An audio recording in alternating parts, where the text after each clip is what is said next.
Hai kawan-kawan pecinta film, kali ini saya akan membahas sebuah film yang berjudul Troll. Menurut cerita dongeng, troll adalah makhluk mitologi yang tercipta dari tumpukan batu dan tanah. Di film ini kita akan diperlihatkan bagaimana sosok troll jika muncul di dunia nyata. Perlu saya ingatkan kawan-kawan sekalian, ini hanya berisi spoiler semata atau alur cerita yang singkat. Jangan lupa like, komen, dan subscribe teman-teman. Tanpa berlama-lama, langsung saja kita masuk ke alur ceritanya.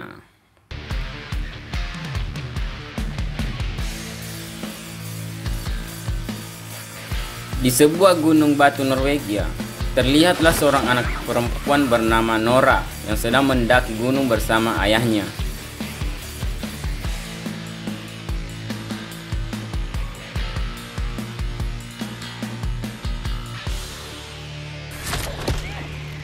Melihat gunung besar di sana, ayah Nora langsung teringat akan cerita tentang troll.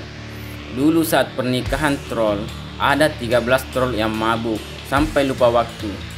Ketika matahari terbit, sinarnya mengenai kulit mereka, sehingga membuat semua troll itu berubah menjadi gunung batu. Nora yang sudah merasa remaja menganggap semua itu hanya dongeng untuk anak-anak kecil. Hingga sang ayah berkata, "Kamu harus percaya agar bisa melihatnya." Saat Nora mulai memejamkan mata dan melihat dengan seksama, di sanalah ia melihat bentuk-bentuk wajah troll di gunung tersebut.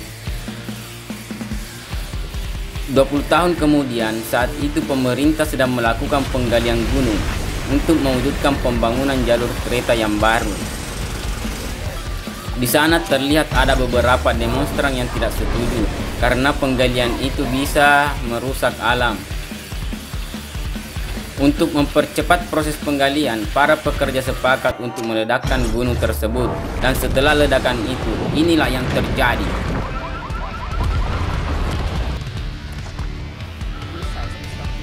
Setelah kejadian itu, pasukan militer langsung dikirim untuk memeriksa keadaan di sana. Dari pemeriksaan itu, didapat sebuah jejak kaki raksasa yang bergerak ke arah selatan. Karena situasinya mulai mengkhawatirkan, militer pun terpaksa harus mendiskusikan ini dengan Perdana Menteri. Di markas operasional Angkatan Bersenjata Norwegia, Perdana Menteri datang bersama penasihatnya yang bernama Andreas. Di sana juga telah hadir para ahli dari berbagai bidang ilmu, termasuk Nora yang saat itu berprofesi sebagai seorang profesor paleontologi. Dalam rapat itu, para ahli mulai berspekulasi tentang jejak kaki itu. Namun anehnya tidak ada satupun dari mereka yang percaya bahwa bukti yang ditemukan itu adalah sebuah jejak kaki. Karena secara logika tidak ada makhluk yang memiliki jejak kaki sebesar itu. Pikiran itu pun akhirnya terbantahkan saat mereka melihat sebuah bukti berupa rekaman video dari ponsel salah satu demonstran. Dalam video itu terlihat jelas bahwa ada sesosok monster batu yang keluar dari gunung dan meraung seperti hewan buas. Makhluk yang mereka sebut sebagai hewan buas itu terus berjalan ke arah selatan dan menyapu bersih setiap tempat yang ia lewati. Setelah itu, Nora dan Andreas langsung dikirim melakukan penyelidikan di sebuah daerah bernama Lesia. Nora dan Andreas bertemu dengan kapten militer yang bernama Chris. Chris menjelaskan bahwa bawahannya telah menyisir wilayah itu. Ada jejak kaki makhluk itu yang berhenti sekitar 20 km dari lokasi tersebut.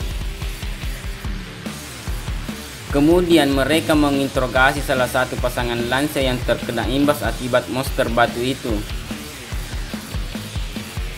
Sepasang suami istri itu berkata bahwa monster batu itu tampak seperti gunung batu yang bergerak. Selain itu, mereka mendengar suara raungan sendu dari monster itu. Setelah itu, Nora meneliti jejak kaki dari monster itu. Sayangnya, ia tidak menemukan tanda-tanda genetik apapun selain adanya batu dan tanah. Hal ini pun membuat Nora teringat akan dongeng troll yang sering diceritakan oleh ayahnya dulu, meskipun Nora tidak ingin mempercayai dongeng anak kecil itu. Namun semua bukti seolah-olah mengarah pada satu makhluk, yaitu troll. Alhasil Nora, Andreas, Chris akhirnya berangkat menemui ayahnya Nora di rumahnya. Sudah lama ayah Nora mengalami gangguan jiwa akibat penelitian troll yang ia kerjakan. Tidak pernah ada satupun orang yang percaya dengan penelitiannya, sehingga ayah Nora pun diasingkan oleh negara. Dan kini akhirnya ayah Nora bisa membuktikan bahwa semua penelitiannya itu adalah nyata. Karena itu akhirnya ayah Nora diikutsertakan dalam misi penyelidikan. Sampai saat itu, Nora dan yang lainnya masih tidak percaya pada semua perkataan ayah Nora. Sulit bagi mereka untuk percaya bahwa troll benar-benar ada di dunia nyata. Nora bahkan sampai berdebat dengan sang ayah mengenai hal itu. Hingga akhirnya mereka pun melihat bukti nyata dengan bangunnya troll di belakang mereka. Ternyata sejak tadi, troll itu ada di sana menyamar menjadi bukit. Nora dan yang lainnya pun langsung melaporkan hal itu pada pemerintah. Pemerintah tentu saja tidak percaya saat ayah Nora berkata bahwa monster itu adalah troll. Ia bahkan dianggap telah gila dan diusir dari markas operasional. Nora kemudian meminta sedikit waktu pada Perdana Menteri untuk membuktikan perkataan ayahnya. Namun Perdana Menteri memutuskan untuk menyerahkan kasus ini pada pihak militer. Ayah Nora sangat menyayangkan keputusan yang diambil oleh Perdana Menteri. Ia merasa bahwa troll itu hanya kesepian dan kebingungan. Mereka bisa saja mengambil jalan kekerasan untuk mengusir troll itu, namun ia yakin alam akan melawan. Mendengar hal itu, Nora pun akhirnya menuruti perkataan sang ayah, sehingga mereka pun ikut dengan militer dalam penyerangan malam ini. Singkat cerita, penyerangan pun akhirnya dimulai.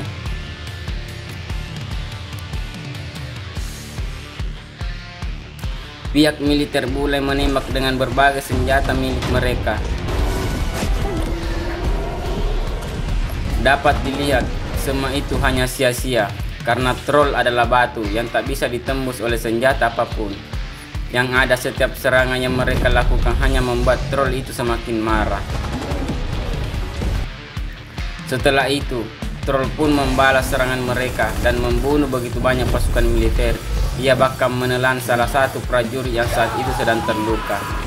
Jika terus seperti ini, mereka semua akan mati sia-sia. Ayah Nora nekat menyapa troll itu dan berusaha menenangkannya. Namun saat troll itu mulai tenang, seseorang malah menyerangnya dari belakang, hingga troll itu pun marah dan menghempaskan ayah Nora. Nyatanya, jika mereka tidak melakukan apapun, troll itu sebenarnya tidak akan menyerang mereka. Di detik-detik kematiannya, ayah Nora menyebutkan istana raja dan rumah yang semuanya pasti berkaitan dengan hal tersebut. Setelah kematian sang ayah, Nora semakin percaya bahwa makhluk yang mereka hadapi saat itu adalah troll seperti di dunia dongeng. Jika sesuai dengan dunia dongeng, maka troll akan ketakutan dengan suara lonceng. Untuk membuktikan hal itu, Nora dan yang lainnya pun melancarkan aksi mereka dengan membawa beberapa lonceng mendekati troll tersebut. Tak disangka, dugaan mereka benar-benar terjadi. Ternyata dongeng yang diceritakan oleh ayah Nora selama ini adalah kisah nyata. Berita kekacauan itu pun dengan cepat menyebar di berbagai negara. Masyarakat mulai panik dan mendesak pemerintah untuk segera menyelesaikan masalah ini. Apalagi diketahui bahwa troll itu kini mulai bergerak ke arah ibu kota. Sesampai di markas operasional, Nora mengusulkan agar mereka mencari tahu informasi tentang troll terlebih dahulu, sebelum mereka mengambil tindakan selanjutnya. Meskipun Nora telah membuktikan perkataannya, namun kepala pemerintahan dan Perdana Menteri masih tidak setuju dengan Nora. Mereka lebih memilih untuk menghancurkan itu dengan menggunakan sebuah rudal. Berdasarkan keputusan itu, masyarakat di ibu kota langsung dievakuasi untuk mengosongkan wilayah target operasional. Nora dan Andreas tentu saja tidak setuju dengan keputusan itu. karena apa yang dilakukan oleh pemerintah hanya akan menghancurkan wilayah ibu kota. Saat Nora sedang berpikir, dia pun tiba-tiba teringat akan perkataan ayah sebelum meninggal, di mana ia sempat menyebutkan tentang rumah raja dan istana. Tak disangka semua itu pun mengarah pada satu tempat, yaitu istana kerajaan. Di sana, mereka pun bertemu dengan pejabat senior yang bernama Richard Sinding. Nama Richard Sinding beberapa kali disebut dalam buku harian ayahnya, sehingga Nora pun berpikir, Richard mungkin mengetahui sesuatu tentang semua hal ini. Sesampainya di kerajaan, Richard pun menunjukkan sebuah terowongan tersembunyi. Tak disangka istana kerajaan Norwegia ternyata dibangun di atas kerajaan troll. Demi pembangunan itu mereka bahkan rela membantai semua keluarga troll, hingga tersisa salah satu keturunan raja, yaitu satu troll yang sekarang mengamuk di luar sana. Dari informasi itu maka sudah dipastikan bahwa semua perkataan ayah Nora memang benar adanya. Jika begitu, maka mereka hanya membutuhkan satu hal untuk menghentikan troll, yaitu cahaya matahari. Jika ditarik sekilas, mereka memang pernah melihat troll keluar di siang hari, namun ia tidak pernah terkena cahaya matahari secara langsung. Dengan cepat Nora dan Andreas bergegas menuju ibu kota untuk menghentikan pengeboman. Nora juga meminta bantuan Kapten Chris untuk membantu mereka, sementara Andreas menghubungi rekannya untuk meretas sistem markas operasional. Sesuai rencana, mereka pun berhasil menggagalkan pengeboman yang akan dilakukan oleh pemerintah. Di waktu yang sama terlihat Nora dan Andreas yang membawa kerangka kepala troll. Mereka kemudian memancing troll itu ke lokasi yang sudah ditentukan oleh Kapten Chris. Sesampai di sana, Kapten Chris menyalakan beberapa lampu penerang yang membuat troll itu pun meronta kesakitan.